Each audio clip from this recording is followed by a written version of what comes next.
feeling of that room, and I think a lot has to be said about Tanner, what he did, and also about Aaron Roderick, what he's done with that position group and all that room, and what Jeff Grimes has done. So it's a healthy environment where a lot of competition, but the leadership has stepped up, and I saw a lot of leadership from Zach, and I saw a lot of it from Jaron, and it provides a lot of energy for the rest of the team. I think you heard Zane talk about it in the state of the football part of our media day, where he said that it affects the whole team, having a quarterback that's like that.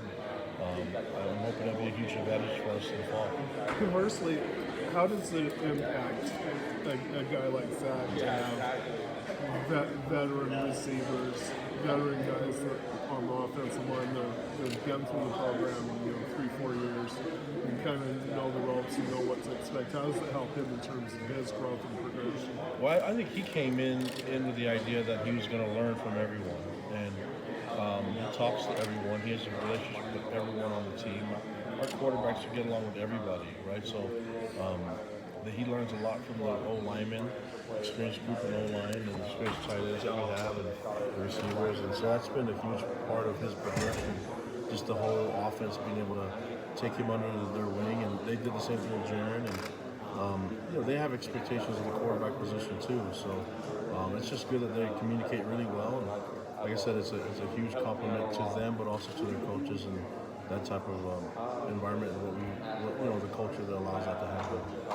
First time that you opening a season against Utah, what does that do with the rivalry game, having a whole off season to kind of look at it and prepare for that game? It's just exciting. I'm feeding off of the players' energy, so we knew after last year's game what a missed opportunity we had. And as harsh as it was, I was really pleased with the way our players approached the bowl game and how they prepped for it. I saw a really driven team with a lot of passion for the next game, and the result kind of showed what they're capable of doing. And then they've gone on a roll since then. They let that carry over into the spring football, into off-season conditioning, and this is kind of the energy that they're giving off. It's nothing that I've manufactured. This is what they've done organically. So it's just nice that the guys are excited about it. And, I think that's something they can be easily excited for, but these guys are really excited that this opportunity comes closer than it would normally. You know what I mean? And it gets a really good team. I mean, there's a lot of respect for Utah and what they've done. And you guys know my connection with the school, so there's a lot of respect for them. And I just think that this is going to be one of the best Utah teams of all time. And so what a great opportunity for us to see where we match up. Going into the offseason, you had some concerns with depth at running back. You addressed that by bringing in a couple of grad transfers. When you were looking at those grad transfers, philosophically, what were you kind of looking at in terms of a one-year player and how they would fit into your program? Well, we first wanted guys that wanted to be here, right, and that would thrive in our school with the academics and the honor code and everything that we have that's unique about BYU. And we found those guys, and then also wanted to bring some experience just in case things happen where you don't plan on guys getting hurt, but you have to prepare for it, right? So, and it's a violent game, so we looked at that with a position group as quarterback with the string of injuries that happened at the history that's shown, I think the last 9 years. Quarterbacks, we've had to use more than one, right? And so we're trying to prepare for that. In the running back position, we felt like we needed to get that right. But also, we looked at our young running backs, and we thought that they were really capable. We think Lopini and Kavika and Sione Finau and Tyler Algier, we feel really good about those guys. But we knew that to depend on a return missionary coming home to provide depth is a hard thing to do. And we felt like the grad transfers give us the best of both worlds, where we can provide depth, and if the return missionaries are ready or the true freshmen or whoever's coming in are ready for the test, and that's an added bonus. That's kind of been our approach to that position specifically. With recruiting grad transfers, are there any I will say, philosophical differences or approaches that you take versus recruiting a kid out of high school or recruiting a kid out of junior college? No, it's the same thing. They have to fit in academically and with the honor code, and if those two aren't even part of the deal, then we're not even going to talk. So that's what it comes down to. And I've been really thankful that our admissions department and our graduate studies have been able to help out in getting these young men in at a weird time, But I'm just thankful that they were able to make that happen for us. Balance the approach as far as how much to go after? Is it just as specific need as far as grad transfers and JC transfers? Is that kind of how you look at it? I think so. I don't think you make it a big habit, to try to just because otherwise you're going to bring in. I think we bring in. Last year we brought in Dylan. He was a good addition to the team and helped us out with that. And even our mindset, he's an addition to promoting the culture. This year, we feel that Emmanuel and Tyson can do the same thing, right? And then also help us out with our position group and allow the younger guys to get more experience and then create more competition. I think competition will help out more than anything. I think with the arrival of those two, we've seen the others get better already. So if that can happen, then great, but I don't think we'll make it like, okay, next year we're going to get this position. I think it's only by what's needed for our depth and what's needed for our team. I don't know if it's going to be. We don't have the type of admissions or the type of draw that would bring in, any more than really maybe two a year, if we do that next year. Asked you this, so I ask you the same thing. How do you feel you've evolved as a head coach and learned over the last few years as you've kind of grown into this role? A lot. I mean, I've loved every moment of it, but it's kind of like how you feel in with your being a father, right? So I remember reading all the books and being ready to be a dad, and then you become a dad and it's like, okay, this is way different than I thought. And then you look at everyone else and how come you didn't warn me of all this other stuff? Luckily, I have a wonderful wife that made that transition a lot easier, but some things you just have to go through. Even as familiar as I am with BYU and the way it is, I feel a lot more comfortable now going into the season, but I still enjoy every second of it like I did when I first got the job. And yes, there's been no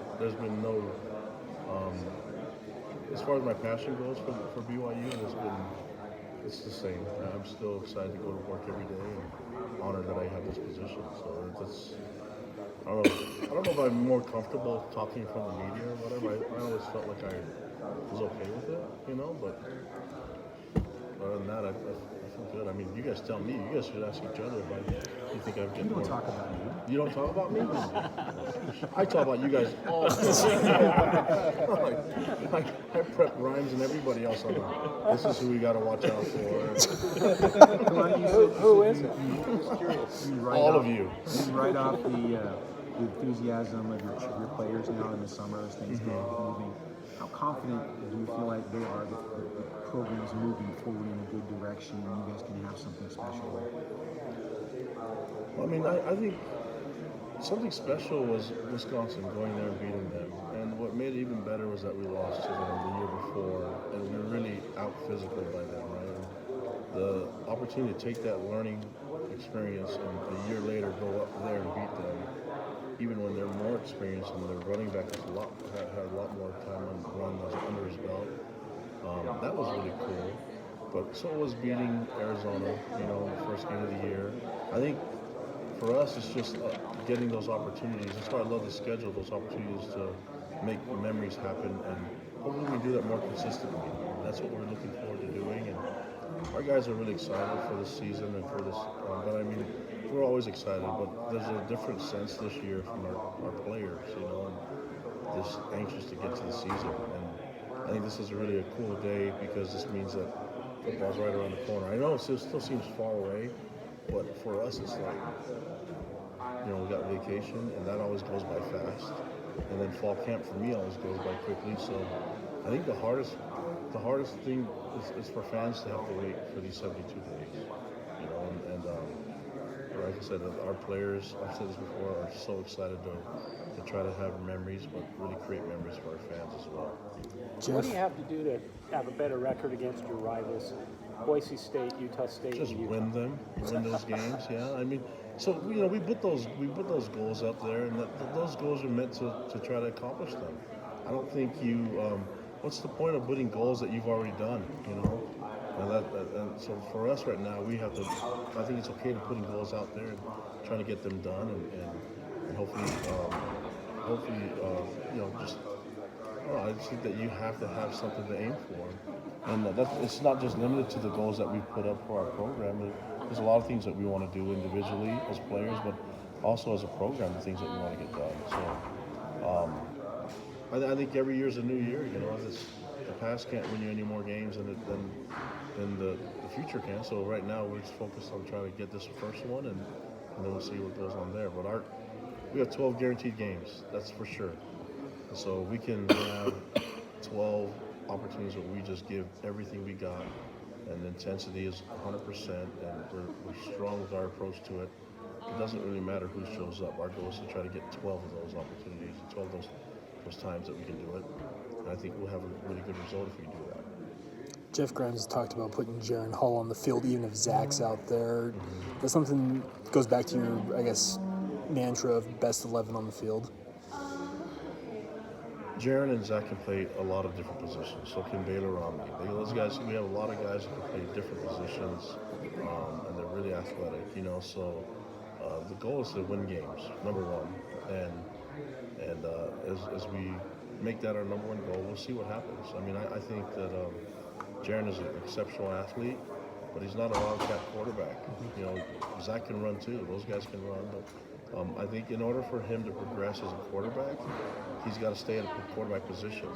And I hope when he's on the field, people realize that if they think they treat him like a wildcat quarterback, they're going to be really surprised at how he can throw the ball. So I think it's a good problem to have.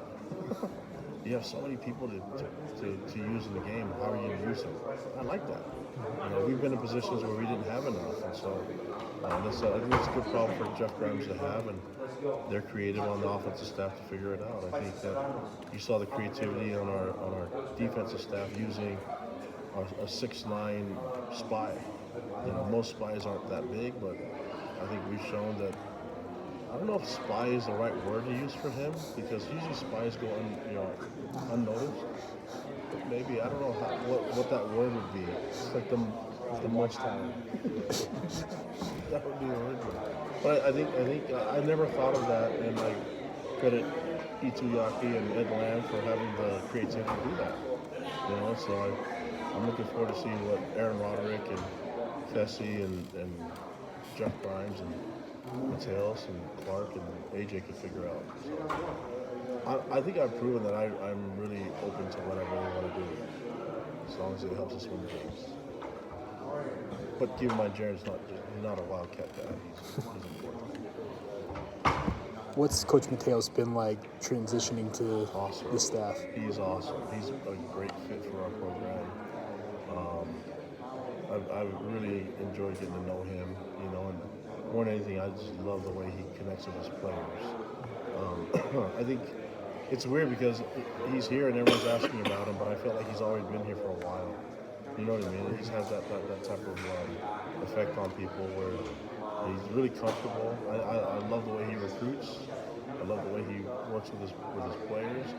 I think he came into a situation with a new guy on the staff, and it was an easy transition for them. And so I'm looking forward to seeing how really good our offensive line can be. And I mean, we have a young group that's still a lot of experience, and I think this whole group, the two of these will all come back next year. So it's gonna be a lot of fun. Looking at the schedule, you've got another September with a lot of strong teams right in a row. Utah, Tennessee, USC, Washington. Having faced, strong September schedules in the past, has it taught you anything on how to prepare and how to get ready, like mentally and physically, to survive the grind when you face that kind of schedule again in a new season? It has, but I mean, more than anything, you just have to be ready for it. I was. I mentioned the 12 games and being ready for all of them. There's no such thing as warm-up games when this stuff happens. You have no choice. And although other teams may want to have their preseason games early and all that, I'm gonna just tell you the intensity and the approach that we have against Idaho State is going to be the same that we have in Utah. We're going to try to duplicate it 12 times. So we're going to come with a lot of energy for this Utah game, and the goal is to do that again 11 more times after that, and then hopefully have enough to do it in a bowl game, right? And that's going to be the approach. And when I first got the job, I was looking, even when I was a candidate for it, I was looking at the schedule. I was getting really excited, and I talked to a number of other coaches and said that's kind of a hard thing to go into, having those schedules. And I think that's fine if you didn't play BYU. For me, when I was a player, I would love to play these games, you know. And I've said before, I just wanted to know where we stand, and playing these tough games, even early in the year, is going to let us know where we stand and how we can prepare and get the program ready so that we can face these schedules more. I mean, look at next year's schedule. That's tough too. So just keep it coming. I've talked to Tom, and I've taken the Pat Hill approach on just anyone, anytime, anywhere. I actually talked to Pat Hill a couple of weeks ago, and he loves that I have that attitude. And I just really feel like the program is in a position where we can do that. How am I supposed to know how good we are if we don't play the best? So let's just keep lining them up and see what happens. How much input do you have with Tom Holmel in setting up schedules down the road? He'll call me. He keeps me involved with all of it, but I've never said no to anybody that could possibly beat us. So if that helps. I mean, I've been really excited about it when he calls and asks about certain teams. I said, let's go, and I will probably follow it up with this team that just doesn't play. I just want to play the best guys. The energy and the excitement of kind of that first half of the schedule has been there for a couple of years, but it's a little different having so many of those games at home this year. The first four of these years. Does that give you guys a little bit more emphasis and a little bit more excitement? Not just having a really good schedule or wins, but also knowing that you're going to do something. I think so. I think our fans give us a big boost, you know, but we have fans everywhere that show up for all our games, and so I don't really feel like there's a huge it's a huge obstacle being on the road, really. But I think having them here and being familiar ground on our stadium and our altitude is going to be a huge advantage. And we have to win those games. We have to find ways to be successful and find ways to make plays and score a lot of points. How much do you enjoy the coaching chess matches? You got Kyle in the first game, and then of course the other good staffs that are at USC, Tennessee, and these other places. How much do you enjoy that? You know, because at the end of the day, it's players making plays. Yeah. How much do you enjoy that coaching chess match element? I love it. I mean, I more than anything, I think the players are a big part of it. Like you said, it's about the players, but there's only one thing better than coaching football, and that's playing it. And so I think I'd rather play in these games. I wish I could still be playing, right? But I think coaching gives me a cool point of view, and I can have my hands on the game a little bit more. Right? But then I just want to win for the fans, and I want to do it for the fans. There's such good people that cheer for BYU all over the world, and just really excited. Our players understand that, and that helps drive them a lot. Gets them excited for this game. It's particularly fun to have the chess match against Coach Witt, someone you know so well and are such good friends with, and just just to have that opportunity to match wits and see what you guys can put together against them. I don't know. I mean, it's just we're all. I think you probably give us too much credit for this stuff, and if we win, then yeah, I love it. But I think I don't know. I just it's crazy when there's been sayings that people they just hate losing so much. That's what drives them, and there's others that love winning so much. That's what drives them. I think both are right. For me, I just like learning, and so every opportunity for me is a chance for me to learn, whether we win or lose. And I've learned a lot of lessons, and I think it's a good time for us to start teaching some too.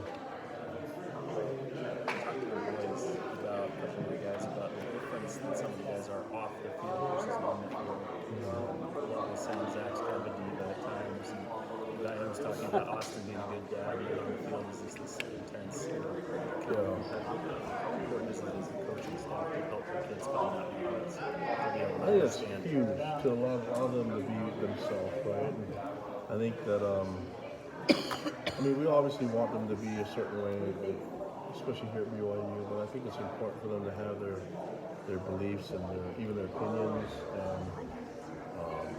And I think it's good to let them feel comfortable to express them. But I love the diversity that we have on our team and the unique individuals that we have. I mean, I've had teammates that are very similar, that are just all over the place, but it's really cool to see these young kids, and it's just for Zach for himself to be comfortable around this team, and to have some guys that come in that aren't members of the church that feel comfortable being here, and expressing themselves. And, I think lately the Laker fans on our team have been really excited. So that's been kind of some arguments that I've heard in the locker room and the Toronto Golden State thing. It just seemed like those guys' basketball has been going on forever. So it's cool to just have those type of discussions, but also it gets to the root of football and for them to share how they were raised and the things that make them tick, for them to express the most important people in their lives. I think it's such a cool thing for everyone to express. There's a lot of guys here that weren't raised the same way, and so for them to express and share, it's really cool. Well, even more specifically with the violence, this football, you have to be violent to play this game, but you have to be able to shut it off at some level to be, successful in community. I believe you got to be physical for football. I think violence is a bad word. I mean, you're the writer, so. But I just think that, and I think it's important for me to define what toughness is for these guys, and I think a lot of people think that tough people are the ones that are in the fight, that win the fight, that can take them so many hits, and I think the toughest guy is the guy that's willing to walk away from one. And so I think the tough guys are the guys that they take a loss and no one can notice whether they won or lost by the way they treat their families, So I have a lot of tough guys on this team, and they've taught me lessons to be tough and to be strong. And I think football's a physical game, but I think you have to play the game under control. You know what I mean? And when you lose control, you make some really bad decisions. And so hopefully we can keep our guys focused on what the goal is to win the game. Also enjoy it. I think if you're angry, it's hard to enjoy something, right? So have you ever eaten a meal angry? It sucks, right? I've done that. Have you done that before? Just eating it because you're angry about something, and then you just realize that you ate the meal, didn't enjoy any of it, and so so I like my guys to enjoy football and have a great time. I was taught that by Lavelle Edwards. I saw him every game after whether win or lose, I saw him leave the locker room the same. I saw him go embrace his wife Patty. I saw him get on the plane, and what a great example he was to me as a person. So I hope I can do that for our players. You've had a number of commitments to the 2020 class over the last several days. Do you, as a staff, do you set certain times when you want those commitments to happen? Do you plan for those, or sometimes they just kind of build on each other? I want recruits to commit right after we offer them. That's what I would like. And so I can't name them specifically, but if they want to really wow me, just prepare on having an offer and then committing right away and sticking with it. And those guys become the best players. And so I think as we recruit, we're going to go after a lot of players that are LDS and non-LDS that fit BYU lifestyle. And so they can do it in the classroom, off the field, and on the field. And so, I don't know if we have a goal, but the December signing date has kind of elevated and kind of accelerated the recruiting. And so we probably offer a little bit more than we normally would and try to project a little earlier. And so the goal is just try to get guys to commit and buy in right away instead of having to go on all these visits and things like that. So you guys can help me out with that. Has your Put on your recruiting, stuff. has your recruiting pitch changed since you first got the job over the last 4 years? Is it the same things you harp on, or has it evolved? I think we've probably been a little bit more, I've been really upfront with the whole recruiting aspect of how hard school is here. I don't think I hit that hard enough earlier. Um, School is really hard here, and it's kind of made some guys shy away from coming to school here. But also explaining to them that getting a degree from BYU is such a great opportunity for you to learn so much. You know what I mean? And so I think that's part that I probably added a little bit more now. I mean, the emphasis has always been on the honor code and abiding by the rules of the school and what we expect from them. And there's certain recruits that don't want to do that, and I understand that. They don't want to carry the burden, which I see as a blessing of doing service and charity work. We do more of that than any other team in college football. And I've had people tell me, well, why do you do that? Why don't you just play football? Because we're BYU. That's why we're different, and we're going to go do service and charity and help people and be in contact with our fans that need our help and try to uplift lives. And that's why we came here. Others may not want to do that. They just want to go play football and not really focus on academics. Well, here you got to do a lot of work. So I'm looking for the best. You threw it out for fans to, if they had people they were interested in. Yeah, it's worked. Has it worked? I was going to ask you. Is that what you're going to ask? Yeah, I was going to ask you. Yeah, the referrals is what I call them. Member Okay. referrals. Football. It's worked, yeah. I just wish it's worked really more with size and but I wish they could. There's a way that they can do mutual with timing 40s and running drills. Is that too much to ask? No. Yeah, I think everybody should have like an NFL draft mutual experience. Well, there are some changes. I don't even know if this is legal for me to say this, but that'd be cool. No, but it's been. I'm joking for all the compliance people when they hear this, but Is that wind-aided 40s? it doesn't matter. No, but it's been working. We've had a lot of referrals from and I hope everyone understands that we can only sign 25. But it's also why we kind of extended our preferred walk-on spots. We're recruiting those spots as well. So really, every spot on our team is really important. And we're recruiting all those spots, scholarship or not. And so that's been really cool for us. I think it's going to help our depth. And just keep them coming. I hope they don't get upset if we can't. First of all, academics is number one. And then obviously they know the honor code part.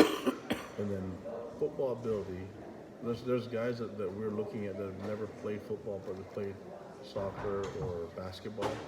And so I think we have a staff that can find ways to see if they have a role on our team. But we'll keep working with it. But it's been going really well. Oh, nice dress. See? Wait. Hey, did you hold on. Did you offer that kid that we talked about? You offered that kid that I said yesterday? Okay. Did he commit? Don't say his name, huh? Don't say. The kid about that thing. Yeah, the kid about that thing. Is he in? So have you gotten any scholarship players from throwing it out to fans? You know what? I think some of the old linemen we got. I think Seth Willis, I think, came from Minnesota, was a member referral. There's a bunch. Okay. I have to go through. There's a bunch. Okay, I just wanted to know if any of them. Get us on the radar with them. So that's been good. Okay.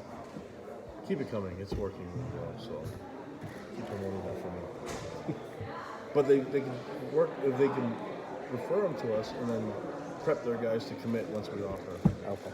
Make my job easier. How did the deal you have with the Harlem Jets kind of come about? How did that?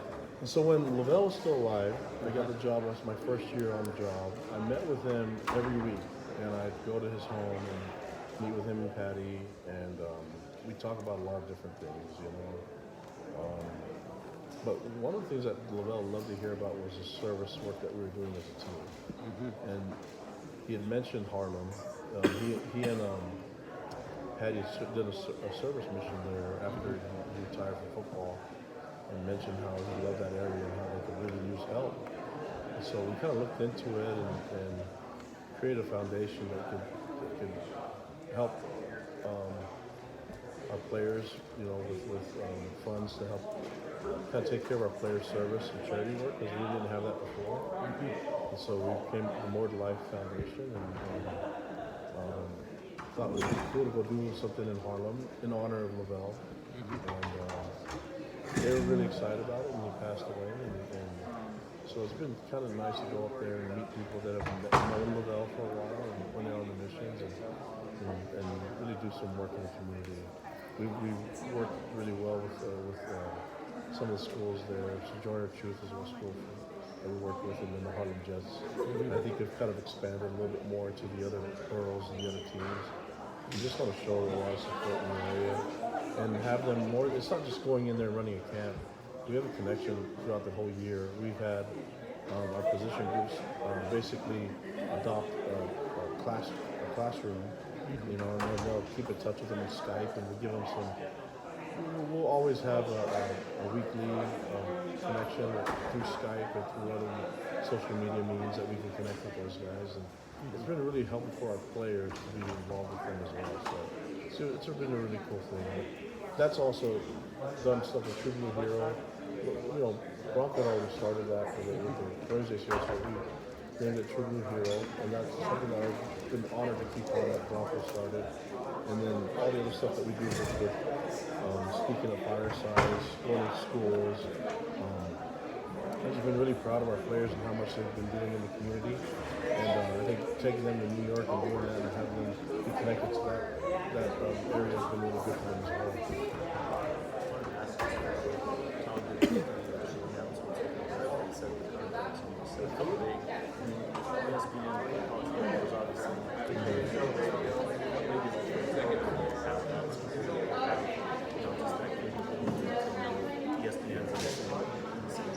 First of all, I think Tom's done an amazing job as an athletic director in that relationship with ESPN. And putting together the schedule. From what I see, I don't think he gets enough credit for that, right? And he has a great relationship with ESPN. You see all the guys that are here today, Trevor Maddich and Ivan Mayer and all those guys are here. So obviously they care about our program and they care about our school. And I think they know that the fan base that we have, that is an international fan base, is important to them. So I'm pretty sure it's going to be okay, and we're going to be all right with the scheduling and things that we have in the future. It's really been using ESPN as a resource for us, and having Tom be able to be creative and using them in partnership that we have as a college.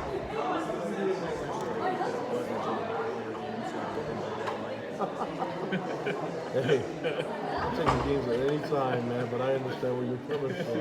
But at least the first game's on Thursday, right? So it's 8:15. It's still going to be a late start for us. You guys are killing me. You guys are going to be playing golf the next morning anyways. You'll be up till 2 in the morning, but you'll going to play golf early in the morning. And then, let's see. I don't know, have the other times of the other games come out yet? 5 p.m. for Tennessee. 1:30 for USC. See, that's awesome. How about That's the a good Washington one. game? Do we know yet? I don't know.